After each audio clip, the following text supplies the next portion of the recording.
बिस्मिल्लाहिर्रहमानिर्रहीम। अस्सलामु अलैकुम वरहमतुल्लाहि वबरकातुहू। आबिद राजा चैनल की तरफ से आज मैं अपने दोस्तों को बहुत ही प्यारी हदीस सुनाऊंगा। उससे पहले मैं अपने तमाम दोस्तों से गुजारिश करूंगा कि अगर आपने अभी तक मेरे चैनल आबिद राजा को सब्सक्राइब नहीं किया तो ज़रूर कर लें। तो स्टार्ट करते हैं। बिस्मिल्लाहिर्रहमानिर्रहीम।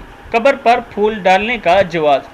हज़रत इब्न अब्बास रज़ी अल्लाह ताला अन्हो फरमाते हैं कि नबी अकरम सल्लल्लाहु अलैहि वसल्लम दो कब्रों के पास से गुजरे। फरमाया कि इन दोनों को अजाब दिया जा रहा है और ये कबीरा गुनाहों की वजह से अजाब नहीं दिया जा रहा।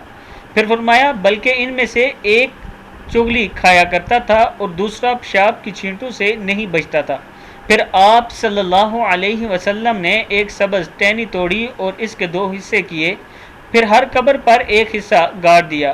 फिर फरमाया कि जब तक ये खुश्क न होगी शायद इनके अजाब में तखफीफ होती रहे, यानी अजाब में कमी हो जाएगी। मैं अपने दोस्तों से गुजारिश करूंगा, एक तो कब्रिस्तान ज़रूर जाया करें, कब्र पर ज़रूर दुआ किया करें, अल्लाह ताला के हुजूर ये इल्तिजा किया करें कि अल्लाह ताला इस कब्रिस्तान वालों को बख्श दे।